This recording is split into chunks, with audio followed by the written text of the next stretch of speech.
profundos, donde no vamos a poder palpar como el origen de la inserción, pero sí vamos a poder palpar su trayecto, ¿sale? Sobre todo cuando hacemos un movimiento de flexión, ahí se forma un triangulito y ahí nosotros podemos entrar y palpar directamente al psoas y al ilíaco, ¿sale? Entonces, los dos músculos se palpan de forma diferente, aunque sean tan profundos y hay forma de palparlos, ¿sale?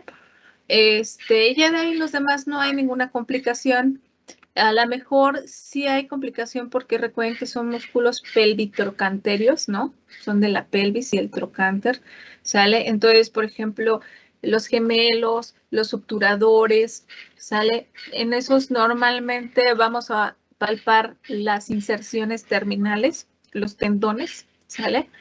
Y en algún momento, por ejemplo, al piramidal, sí, por debajo del glúteo, si llegamos a palpar al piramidal, ¿sale? Entonces, ahí es a donde ustedes tienen que sacar estas técnicas de la terapia manual, ¿sale? Obviamente no es terapia manual, porque obviamente hay más. De hecho, ustedes tienen una materia optativa, que ahorita por lo de la pandemia no se ha abierto, pero es la materia de terapia manual. Perdón, palpación, anatomía palpatoria, ¿vale?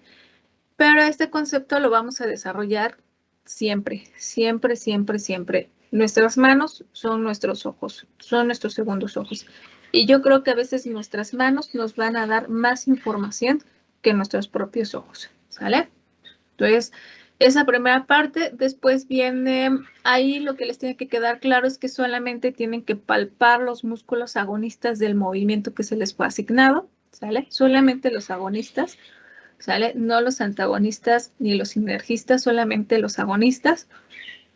Y sí se tienen que establecer las funciones. A lo mejor no van a palpar a los antagonistas, a los sinergistas y a los demás músculos, ¿sale? Pero sí los van a mencionar, porque hablamos de este concepto del equilibrio estático y el equilibrio dinámico. Dentro del equilibrio estático y dinámico, yo les sugiero que revisen el Nordin, ¿sale? El Nordin, recuerden que el Nordin es el que ven en libros, que ahí es a donde lo tienen, ¿sale? Ese es el Nordin, ¿sale?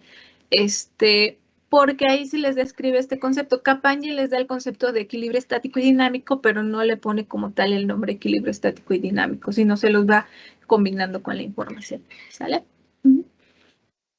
Entonces, eso es lo que van a hacer. Y el análisis de la palanca, ¿sale? El análisis de la palanca. Por ahí les voy a compartir un video. Bueno, no es sí, como un corto que yo hice, fue producto de un curso que yo tomé de videoblog, ¿sale? Pero lo hice precisamente pensando para tener este concepto del análisis de la palanca, para que cuando quieran ustedes reproducirlo, ahí está, ¿sale? Se los voy a compartir en el canal de Teams para que lo vean, ¿sale? Muy bien. Vale, ¿alguna duda, pregunta o comentario? Lo de los equipos, ¿dónde lo podemos checar? Las tareas. Tareas, ahí están. Tareas, ¿sí revisaron tareas? ¿Sí o no? Sí, ¿verdad? Ahí está lo de equipos, ¿no? No me asusten. ¿O no está? Sí, ¿no? Ahí viene. Sí, así es. Una tarea. Vale, entonces en la apartado de tareas, en la parte de instrucciones, ahí vienen los equipos, ¿sale? Muy bien. Vale, muy bien. Entonces vamos a continuar. A ver, perdón. Ajá. Perdón, una pregunta. ¿Nos tenemos ahí, todos los integrantes del equipo tenemos que hacer la palpación o solamente es uno? De preferencia todos, ¿no? Porque algo que se me está olvidando mencionarles y que ahorita me acordé y antes de que responda tu pregunta, Adri, ahí les aparece un concepto que dentro de las funciones viene agonismo, sinergismo, antagonismo e identificar los músculos inversos o las acciones inversas. En Capagni, bueno, no en Capagni, en la biomecánica, vamos a ver que hay músculos que pueden ser flexores a cierto grado de movimiento y pasando ese grado de movimiento se convierten en extensores. Eso sucede mucho con la flexión, la extensión y las rotaciones, ¿sale? Entonces tienen que mencionar estas acciones de rotación inversa. Y en cómo se lo reparten, pues a lo mejor algunos pueden estar, analizar anatomía palpatoria, ¿no? Otros pueden hacer el análisis de la palanca. El análisis de la palanca no tiene que ser texto, porque recuerden que yo siempre les he dicho que la biomecánica no se analiza solamente desde una imagen, sino se analiza desde el movimiento, ¿sale? Entonces, a lo mejor pueden repartirse ahí quien haga el análisis de los músculos, de las palancas, del equilibrio estático o del dinámico, pero siempre representado en movimiento, ¿sale? Ahí ustedes se ponen de acuerdo, pero sí tienen que aparecer, o sea, tienen que aparecer en el video todos, ¿sale? Muy bien. ¿Alguien más? ¿No? Muy bien. A ver, por ahí mencionaba Diego. Diego, ¿me escuchas, Diego? ¿Me puedes indicar, porfis? Diego. Existes, Diego. Existes, Diego. Combina el audio. Bueno, ¿nos puedes indicar en qué nos quedamos ayer, por favor, Diego? Por favor.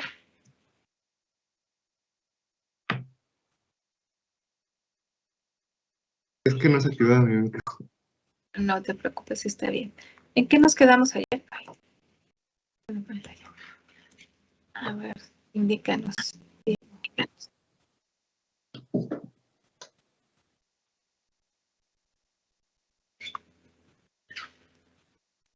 Muy bien, Diego. ¿En qué nos quedamos ayer? ¿Me puedes indicar? Diana.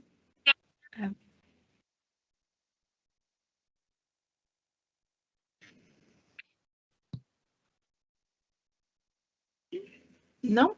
Diego. Diana, creo que habías levantado la manita. ¿Nos puedes, no sé si va relacionado con esto que pregunté? Sí, ya te escuchas, Diana. Sí.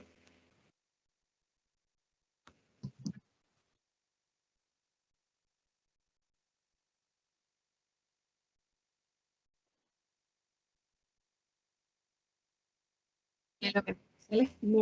¿Sale?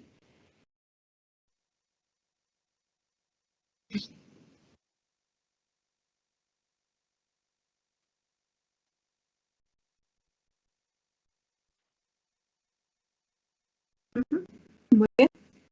¿Alguien más? ¿Alguien más? Muchas gracias, Diana. Estábamos checando. Yo, profe, es que se trabó mi computadora, por eso es que no pude responder.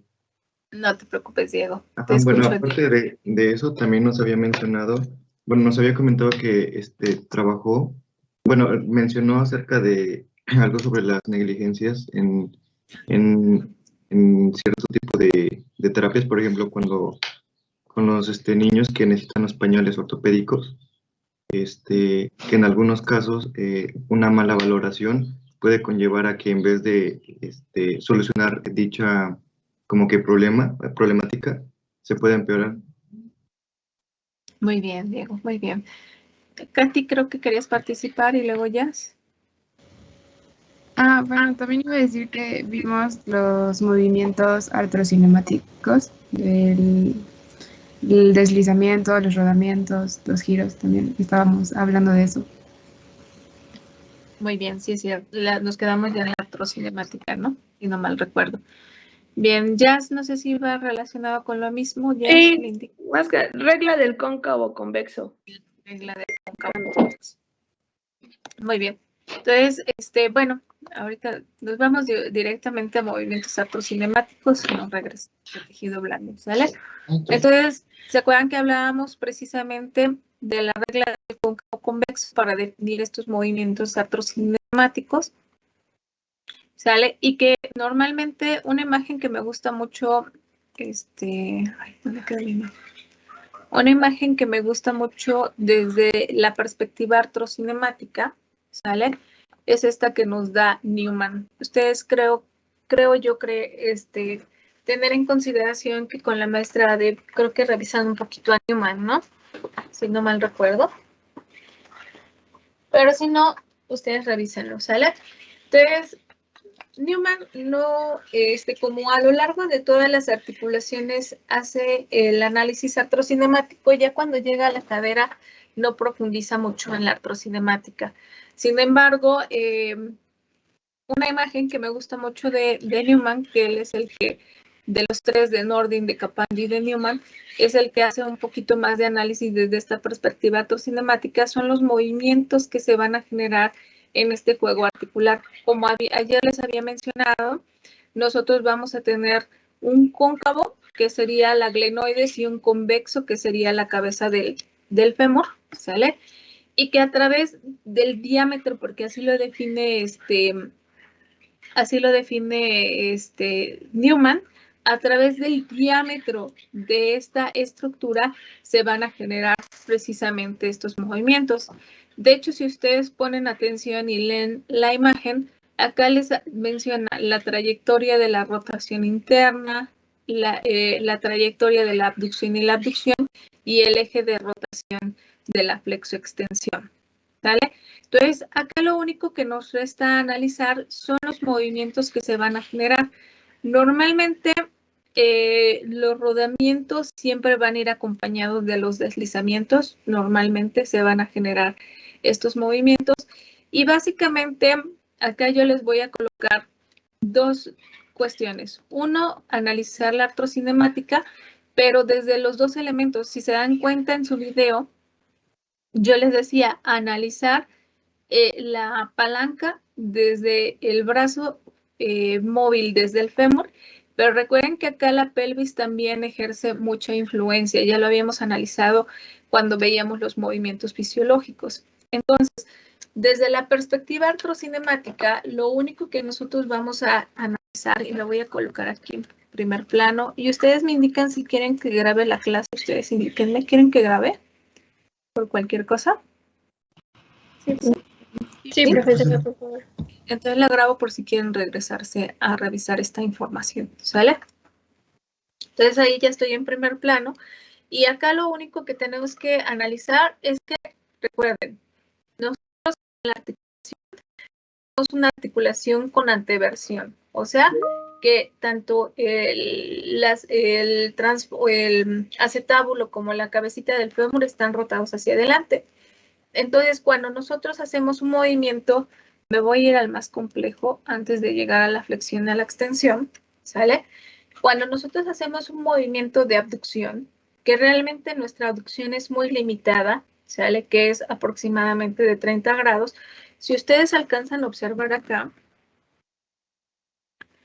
espero lo alcancen a observar aquí, ¿sale? Normalmente yo les decía que la superficie convexa rueda y la cóncava desliza, ¿sale? Voy a hacer el movimiento y ustedes pongan mucha atención. ¿Sí? Vean mi pantalla. Ahí está. Ahora, ustedes me van a decir en qué sentido rueda y desliza mis superficies articulares. Acá lo voy a hacer un poquito más excesivo para que quede claro.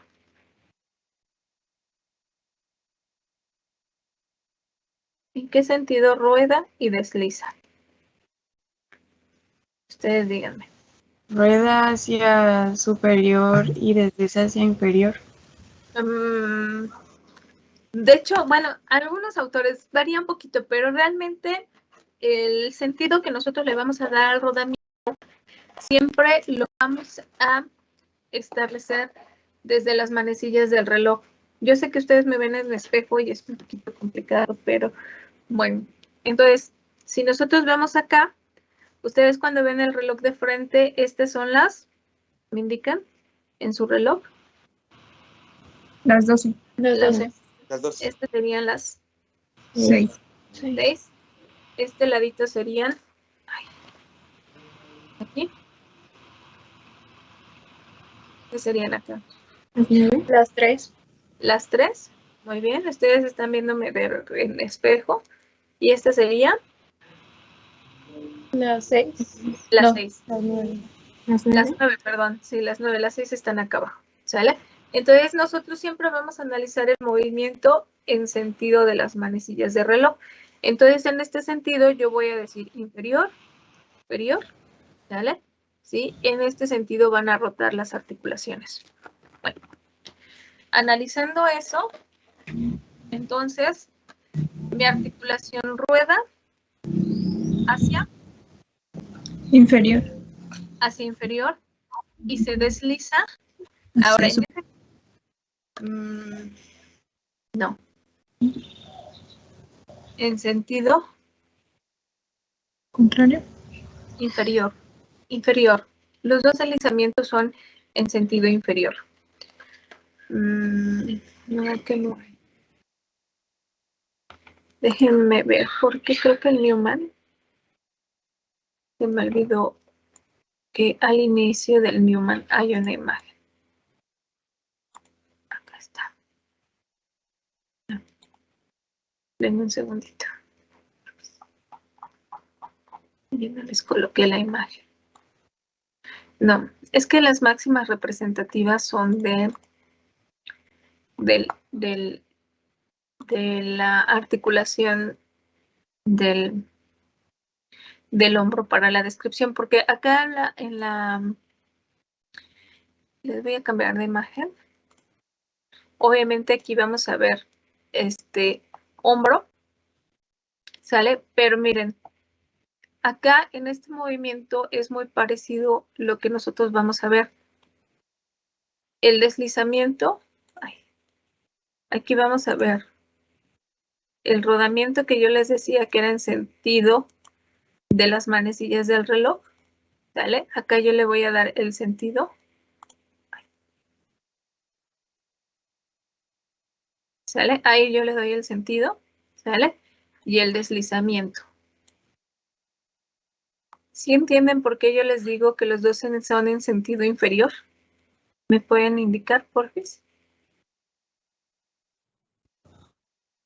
¿Lo podría volver a repetir, profesora, por favor? Claro que sí. Entonces voy a... Bueno, entonces es que no puedo borrar. Aquí no me aparece la gomita para borrar, pero bueno. Entonces vuelvo a repetirlo. Si se dan cuenta, aquí lo voy a marcar con el marcador. Acá está mi sentido. Las 12 serían esto. Las 6. En este caso, ¿qué sería?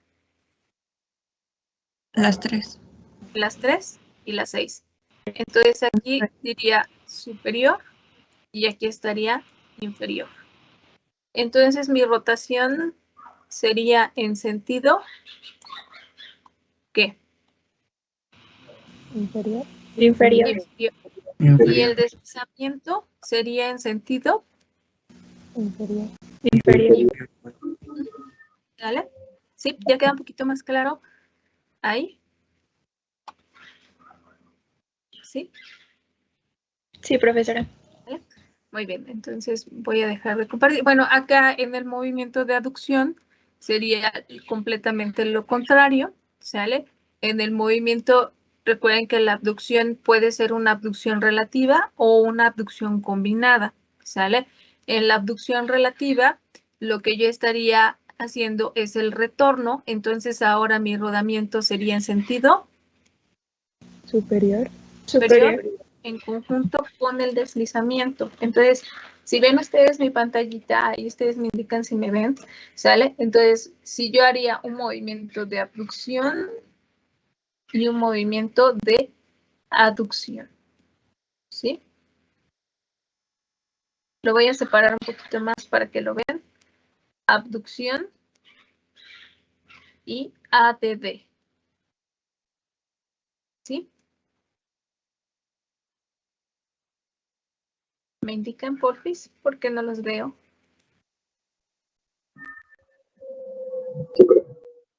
¿Sí? Sí, profe. Vale. Entonces, en esta dinámica nosotros vemos precisamente estos movimientos. En este sentido, nosotros vamos a analizar el movimiento, ¿vale? Volver a compartir. Porque si anda media lenta la aplicación, ¿eh? Desde la mañana anda media. me bien loquita. Y entonces, ustedes me van a decir qué va a suceder con el movimiento. Bueno, ya quedó aquí claro el movimiento de aducción. ¿A qué me refería con esos deslizamientos? Ana, no me indica si ya quedó un poquito más claro. Sí, profe. Ahora, acá aprovechando esto del diámetro longitudinal, porque a final de cuentas, ¿por qué le llamamos diámetro longitudinal? Porque atraviesa el diámetro de la cabeza y el diámetro del acetábulo. Entonces, en esto nosotros vamos a definir el deslizamiento los deslizamientos superior o inferior, o el rodamiento superior. Pero recuerden que acá, en este movimiento, también vamos a tener influencias de la pelvis, porque a final de cuentas yo puedo convertir a mi miembro inferior en un segmento fijo, ¿sale? A mi fémur le puedo convertir en un segmento fijo y puedo utilizar a la pelvis para generar estos movimientos de abducción y de aducción. Y acá creo que es un poquito más claro esto que yo les explicaba. Por ejemplo, cuando hacemos el movimiento de abducción, ¿sí? Acá miren cómo se desliza superiormente. Acá está más claro, creo. Miren, acá está mi posición, ¿sale? Vean cómo se desliza para generar este movimiento de separación, ¿sí? Y si yo hago una ADD, que es la disminución, ahí vemos el deslizamiento inferior, ¿sí? Creo que ahí es un poquito más claro cuando yo convierto mi segmento convexo en un segmento fijo, ¿sale? Aquí yo lo estoy exagerando muchísimo para que ustedes puedan analizarlo. ¿Ya? ¿Sí? Ahora, acá es a donde yo les vuelvo a repetir, tenemos las influencias de la pelvis, por eso siempre hablo de brazo fijo y brazo móvil. Ahora, nos vamos al siguiente diámetro, que es el diámetro transverso. El diámetro transverso lo vamos a establecer acá. Y en mi articulación lo podría establecer así, ¿vale? Entonces, este diámetro transverso, ¿qué me podría dar en la planimetría? ¿Qué me podría? Si el plano longitudinal, que fue este, me dirigió la cabecita hacia arriba o hacia abajo, este diámetro, ¿qué me podría dar? Rotación. En sentido, antes de ejercerle el concepto de rotación, en sentido, ¿qué me podría dar? Anterior. Lateral o Anterior o posterior. Entonces, en las rotaciones, miren, aquí es a donde cambia la perspectiva que nosotros tenemos, ¿sale? Cuando yo hago una rotación externa o la misma posición de bloqueo, que ahorita vamos a analizar este concepto de la posición de bloqueo, ¿sale? Cuando yo hago una rotación externa, ¿qué sucede? ¿Un deslizamiento? Ajá, a ver, entonces otra vez. La cabeza del fémur rueda ¿Hacia anterior? hacia anterior y el acetábulo se deslizaría hacia ¿Posterior? Exterior. ¿O anterior? No necesariamente anterior. Porque vuelvo a fijar, acá yo estaba viendo, miren, aquí yo estoy rodando la cabeza del fémur, pero si yo hago una rotación, acá sería rotación externa y rotación interna, entonces, sí, es cuestión de perspectiva, ¿sale? Pero miren, se dirige hacia adelante, el deslizamiento sería hacia adelante, porque me permite que, ¿qué me permite que? Esta rotación, acá ya fijando a el deslizamiento sería hacia, ¿por qué? Anterior. ¿Por qué sería anterior? ¿Por qué? Si pareciera que yo deslizo la cabecita hacia posterior. El trasfondo pareciera que lo deslizo hacia posterior. A ver, ¿por qué se Porque como define? que se abre, ¿no? Ajá, exactamente. Exactamente. El movimiento que genera es así. Entonces, si se dan cuenta, si nosotros seguimos la línea, se define como anterior. ¿Ya se dieron cuenta? Y en la rotación interna sucedería lo contrario. Ven, voy a girar mi huesito. Voy a girar mi articulación. Y acá recuerden que para identificar cuál es la porción posterior, tengo al trocánter menor, ¿sale? Y en la cara anterior tengo mi línea intertrocantérica, ¿vale? Y en mi hueso ilíaco, pues estaría yo viendo el isquion, ¿sale? Como posterior, ¿sale? Entonces aquí ya estoy en una vista, acá voy a hacer una rotación interna. ¿Y qué sucede acá?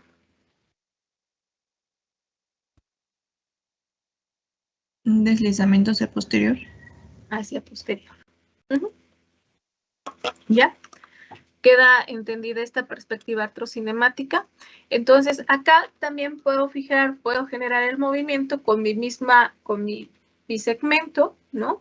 Y puedo hacer este deslizamiento o puedo fijar y puedo generar acá la rotación interna, sí, es así. ¿Ya? ¿Sí? Ahí está.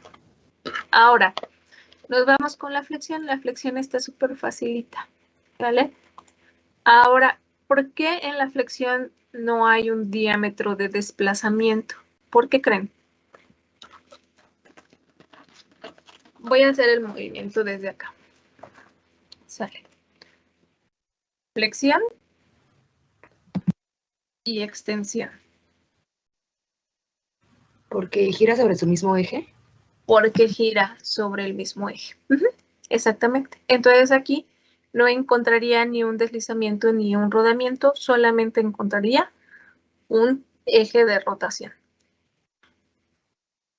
Ya, obviamente, si yo lo combino, por ejemplo, me dice, pero es que, ¿qué pasa cuando yo llego a esos 140 grados, 145 grados de flexión de cadera? Pues recuerden que esos 145 grados ya no es una flexión pura, sino ya se combina con la abducción. Y entonces el movimiento sería acá, giro, pero si yo lo subo, miren, en automático ya sería una rotación y un deslizamiento junto con el giro, pero porque ya no sería un movimiento puro. ¿Vale? ¿Vale? Sí, perfecto. Pero mientras siga siendo en el mismo eje, por ejemplo, si tenemos una flexión pasiva, que la flexión pasiva sí la podemos alcanzar de 120 a 140, ¿sale? Entonces, mientras yo siga generando este movimiento, sigue siendo puro. Giro. ¿Ya? Ahí la extensión. La extensión recuerden que es bien mínima, 20.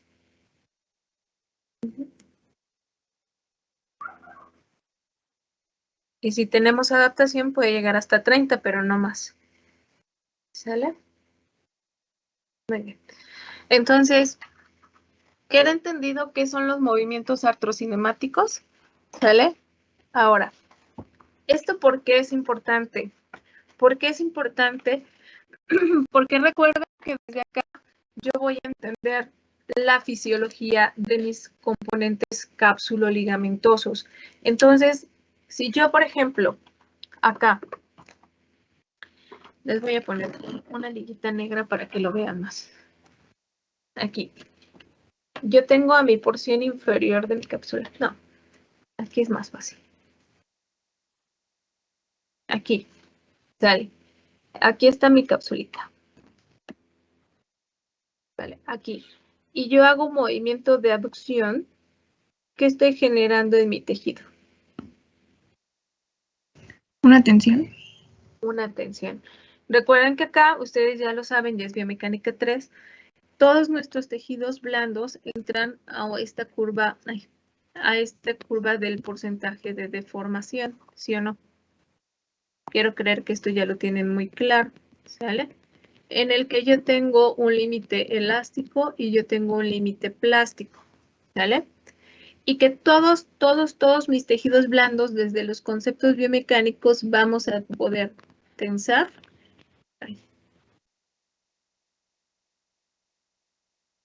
Los vamos a poder tensar.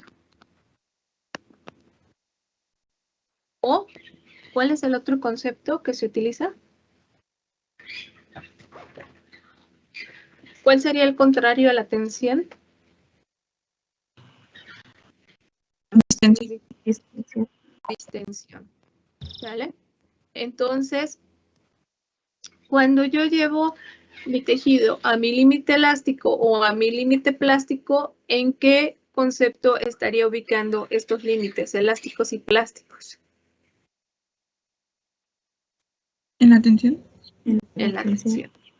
Muy bien. Entonces, si yo analizo, bueno, me voy a dejar de compartirles y les voy a compartir la imagen anterior, que esa es la que se me hace más mejor. Entonces, miren, cuando estamos viendo el hombro, ¿qué pasaría en este movimiento de aducción? ¿Sí? Bueno, esta es la posición anatómica. En este movimiento de posición anatómica, ¿quiénes se encuentran en tensión? ¿La porción superior o la porción inferior de mi cápsula? La porción superior. La porción superior. Entonces, todos mis tejidos, por ende, dependiendo del movimiento, yo voy a encontrar tensión o distensión. Si lo vemos desde esta imagen, aquí, ¿quién se está tensando? ¿Qué porción de mi cápsula se está tensando? La porción inferior. La porción. Y la que se está distendiendo es la porción Superior. superior. ¿Vale? Entonces, a final de cuentas, esto es algo que nosotros debemos tener en consideración cuando hacemos el análisis biomecánico de las articulaciones. ¿Sale? Entonces, cuando yo hablo de esta tensión, recuerden que estamos hablando de este concepto que nos da Nordin. Una solicitación, recuerden que es esta fuerza que puede ser intrínseca o extrínseca a la cual podemos someter a mis articulaciones. Por ejemplo, en una rotación externa o en un movimiento de extensión, ¿vale? Solamente que aquí se me complica un poco. En un movimiento de extensión, yo le voy a hacer una solicitación a mi ligamento para que genere este mecanismo de tensión, ¿sale?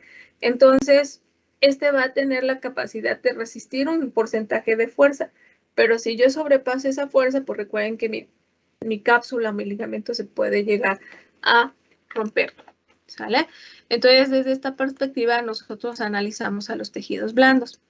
Cuando nosotros nos movemos, ¿sale? Cuando nosotros generamos movimiento, pues precisamente para eso me sirve establecer. Recuerden que tenemos, ya lo mencionábamos ayer, si no mal recuerdo, ustedes me corrigen, nosotros tenemos una cápsula extremadamente potente, que era lo que veíamos ayer, si no mal recuerdo, ¿sale? Que iba a tener diferentes tipos de fibras, ¿no? Que iba a tener fibras longitudinales, oblicuas, circulares o arciformes, ¿no? Que son los tipos de fibras que van a proteger a mi articulación, ¿sale?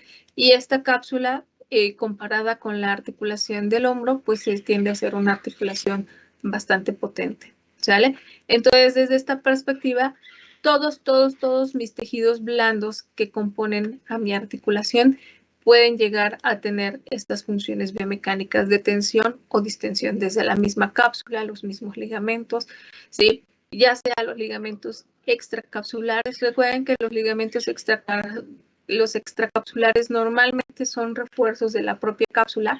Entonces, aquí regresando un poquito a la biomecánica 1, recordemos que nosotros vamos a tener 3 ligamentos principales: el isquiofemoral, el pubofemoral, el iliofemoral, que es el que estamos viendo acá, el pubofemoral, y en la parte posterior vamos a tener al isquiofemoral, que va a ser este, ¿no? Entonces, recuperando un poquito. Pero no solamente nos vamos a quedar ahí, pues, sino que vamos a tener a un ligamento que fue en esta imagen donde nos quedamos ayer, creo.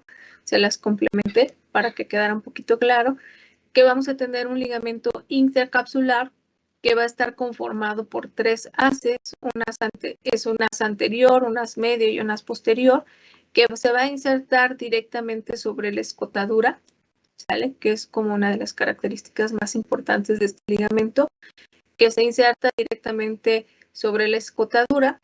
Aquí no es complicado porque el haz anterior se inserta sobre la escotadura púbica, ¿sale? El posterior se inserta directamente sobre la escotadura isquiática, que es lo que nosotros vamos a tener, ¿sale? Y el medio complementa lo que es el ligamento transverso.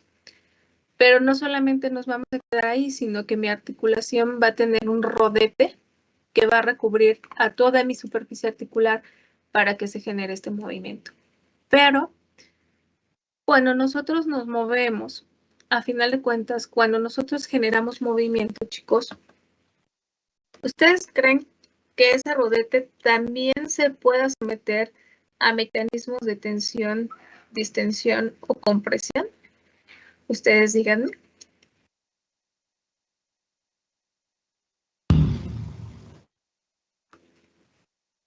Vuelvo a repetir la pregunta. ¿Ustedes creen que cuando yo realizo estos movimientos, por ejemplo, de abducción horizontal, de abducción, de rotación externa, rotación interna o flexión y extensión, este rodete se pueda someter a fuerzas de tensión? Sí. Sí, a final de cuentas, esto también podría provocar una lesión dentro de mi rodete. Es muy difícil que yo tenga una lesión del rodete porque antes podría tener una luxación o una fractura del hueso ilíaco por lo potente que es nuestra articulación, pero sí se podría generar este mecanismo porque a final de cuentas mi rodete tiene movimiento. ¿Sale? Entonces es uno de los puntos clave que nosotros debemos tener en consideración. ¿Sale?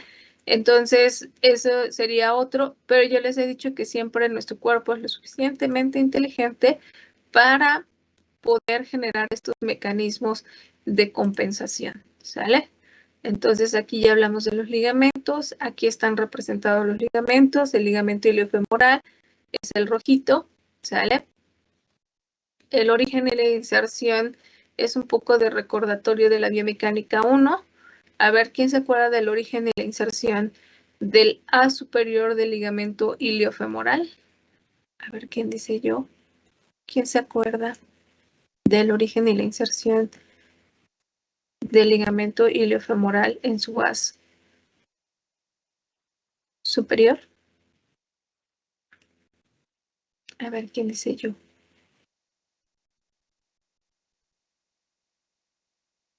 ¿No? ¿No se acuerdan? ¿Nadie? ¿Cómo creen? ¿Cómo creen? ¿Cómo creen? Les va a jalar las orejas el Molle. Les va a jalar. Eran sus preguntas, ¿no? ¿A poco no les preguntaba así? ¿Origen e inserción? Bueno, Ya no nos acordamos, profesor. ya no se acuerdan, ¿no? ¿Cómo? Esta primera tablita que yo les pongo en la descripción de las superficies articulares, cuando les pongo precisamente origen e inserción, un poquito de recordatorio. El problema con Kapanji, yo siempre les he dicho que él cree que ya saben anatomía, ¿sale? Que ya saben biomecánica 1, ¿sale? Entonces él ya no se regresa como a describir tan a profundidad las estructuras cápsulo-ligamentosas, ¿no? Ya no se regresa tanto a describir los orígenes e inserciones, sino ya nada más les da la función biomecánica, ¿sale? Entonces yo les recomiendo que revisen Rubier.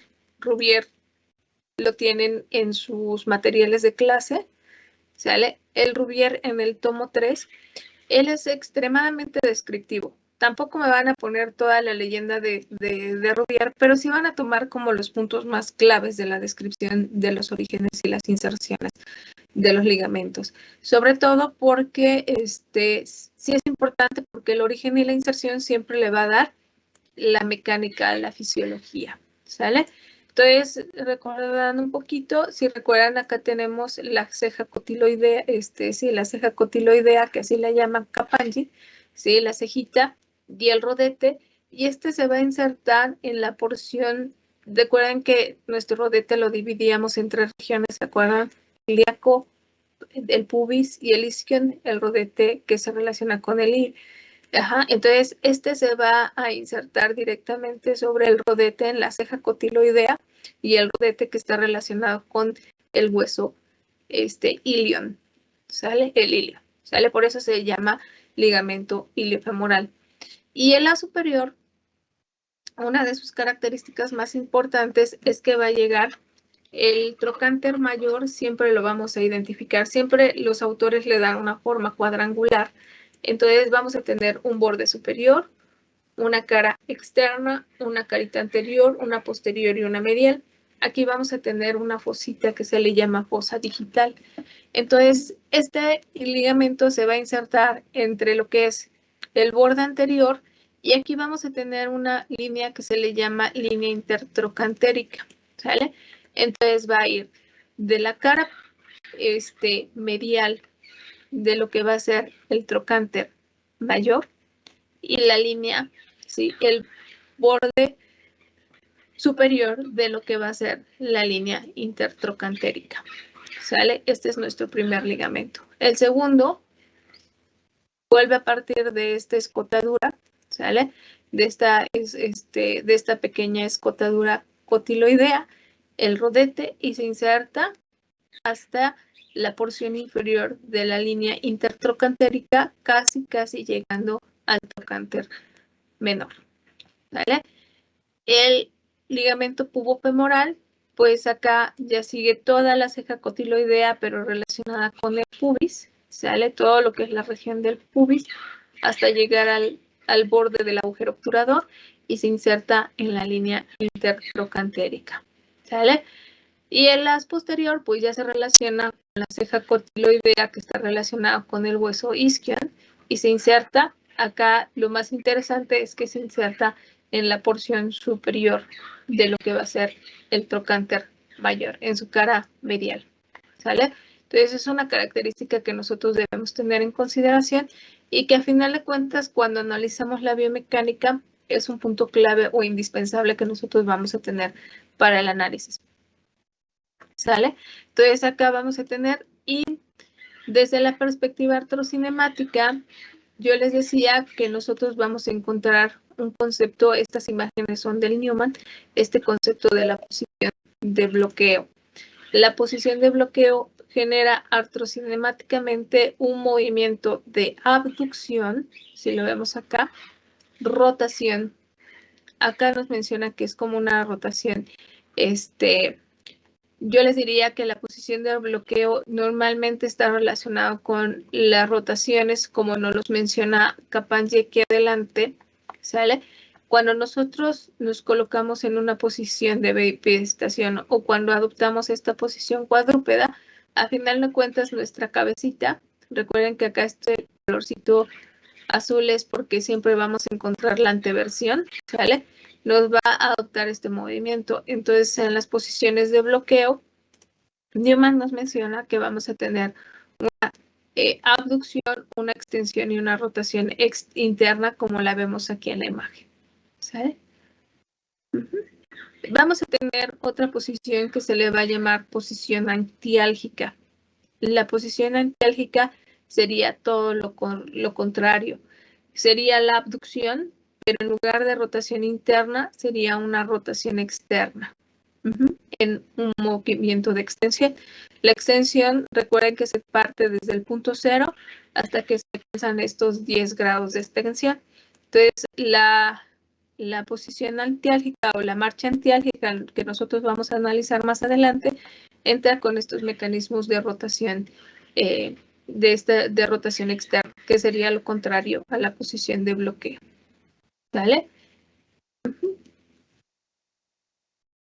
Muy bien. Y ya para terminar, ¿sale?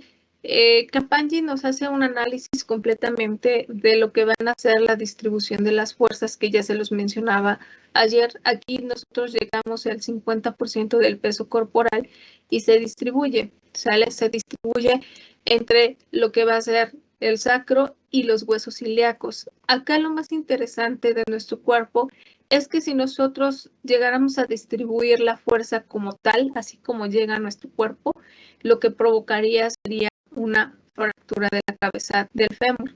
Entonces, nuestro cuerpo es lo suficientemente inteligente para generar estas líneas de distribución. Él las refiere en dos, una línea principal y una línea accesoria.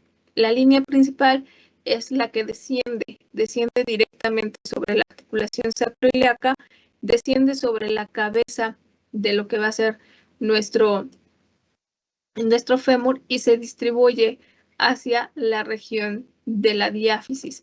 Pero si se dan cuenta, este modelo mecánico de la distribución de las fuerzas, miren, establece cómo dentro de nuestro hueso ilíaco, ¿cómo se van a establecer estas? Miren, por ejemplo, esta es la línea, esta línea 4 se le llama de la espina ilíaca, ¿sale? Distribuye la fuerza para que no entre directamente sobre la cabeza del fémur, ¿sí? Vamos a tener las líneas que van al pubis, vamos a tener las líneas que van del pubis al isquion, vamos a tener las líneas isquiáticas, y esta forma de distribución tiene como propósito o objetivo, o esta arquitectura que nosotros vemos acá, es precisamente para que no se genere un mecanismo de fractura, ¿sale? Entonces, ¿se acuerdan de estas líneas que yo les decía? Vamos a tener un eje longitudinal de la pierna, un eje longitudinal del fémur, pues es precisamente para que se establezcan estas líneas de fuerza. ¿Sale? Muy bien.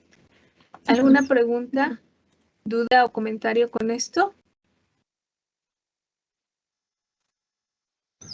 Creo que no. Dígame. Sí, claro. Estas líneas que ustedes observan acá, que están de colorcito, es la forma en la que se van a distribuir las fuerzas cuando llegan de la articulación sacroiliaca, o sea, de la articulación que sería la lumbosacra y la sacroiliaca, a llegar a la coxofemoral, ¿sale? Entonces, nosotros vamos a tener dos líneas, una línea principal y una línea accesoria. La línea principal es la que entra directamente de lo que es la articulación sacroiliaca, desciende hacia la cabeza del fémur, que estaría representada con el número 1 y el número 2, ¿sale? De ahí vamos a tener un sistema de líneas accesorias, o sea, esta es la fuerza principal, ¿sale? Pero esta fuerza se va a distribuir también hacia lo que va a ser la cresta ilíaca, hacia lo que va a ser el pubis, del pubis al isquion y la línea isquiática. Y luego tenemos una extra más, que esta se encarga ya de fuerza directamente sobre la cabeza del fémur, se distribuye en la línea intertrocantérica, ¿sale? Suena como trabalenguas, pero no es tan complejo, ¿sale? Solamente son las formas en las que va a llegar la fuerza y va a distribuir la fuerza a la cabeza del fémur. Vuelvo a repetir, si las fuerzas llegaran directamente sobre la cabecita del fémur, pues este sería como un sistema de balanza, que si llegaría directamente la fuerza, pues provocaría la fractura de la cabecita del fémur, ¿sale? Provocaría, si entrara así como lo vemos aquí en la flechita, generaría un efecto de polea, y entonces provocaría la cabecita del fémur. Entonces, todo esto que nosotros vemos de la distribución de las fuerzas del eje longitudinal de la pierna y el eje longitudinal del fémur, pues nos ayuda a generar estas líneas de fuerza. ¿Vale? ¿Sí? Bueno, mañana ya vamos a empezar a hablar de la cinética de los tejidos blandos, y la cinética pues ya es analizar fisiológicamente qué sucede con la cápsula, con los ligamentos, desde estos mecanismos de tensión y de distensión, ¿sale? Entonces estos sí los van a estudiar bien, bien, bien, para que mañana ya nada más los mencionemos, entendamos cómo se da esta fisiología. Entramos con la fisiología de lo que es el ligamento de la cabeza del fémur, y ya con eso estaríamos terminando la parte de la cinética de los tejidos blandos, ¿sale? Y ya empezaríamos con músculos, ¿vale? Aunque sus videos se van a empezar a presentar, yo les dije que serían para el día lunes, ¿sale? El día lunes. Sus videos tienen toda esta semana para que se pongan de acuerdo, para que si tienen dudas las resuelvan y podamos empecemos a trabajar con esto, ¿sale? Vale, pues bueno, eso sería todo, ¿sale? Pues cuídense mucho, que tengan bonito día, vayan rellenando su tablita, y si van teniendo dudas, pues vayan preguntando. A final de cuentas, todo esto que les estoy mencionando, si se dan cuenta, va dentro de su tablita, ¿sale? ¿Vale? Pues bueno, pues cuídense mucho, que estén bien, cuídense, que tengan un bonito día, ¿vale? Gracias, profesor. Hasta mañana. Cuídense mucho.